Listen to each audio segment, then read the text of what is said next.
वसई विरार महापालिकेचे माजी आयुक्त अनिल कुमार पवार यांनी पालिकेत भ्रष्टाचार करून तब्बल 169 कोटी रुपयांची माया जमवल्याचं ईडीने जाहीर केलंय। पवार यांनी हा पैसा नातेवाईक आणि त्यांच्या पत्नीच्या नावाने उघडलेल्या कंपन्यांमध्ये गुंतवला होता।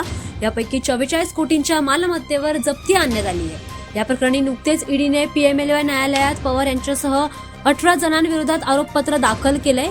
वसई विरारमधील 41 अनधिकृत इमारती प्रकरणात भ्रष्टाचाराच्या आरोपावरून वसई विरारचे हे पवार यांना संचालनालयाने अटक केली आहे। सध्या ते न्यायालयाच्या कोठडीत आहेत। आपल्यावरील आरोप खोटे असल्याचा दावा पवार यांनी केलाय।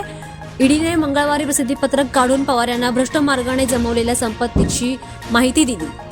ईडीने दिलेल्या माहितीनुसार अनिल कुमार पवार यांनी आयुक्तपदी असताना बांधकाम परवानग्या देताना मोठी लाच घेतली होती। त्यासाठी त्यांनी एक यंत्रणा उभारली होती। त्यात 150 रुपये दर निश्चित करण्यात आला होता। आयुक्त पवार त्यांना 50 रुपये प्रति चौरस फूट मिळत होते। हरित पट्ट्यात हा दर 62 रुपयांपर्यंत होता। यातून पवार यांनी 169 कोटी रुपयांची संपत्ती जमवल्याचं सांगण्यात येतंय आणि हे पुरावे ईडीच्या हाती लागलेत। या संपत्तीमधून ते अलिशान जीवन जगत होते। हिरे, सोन्याचे दागिने, साड्या, शेतघर, गोदामे विकत त्यांनी घेतली होती।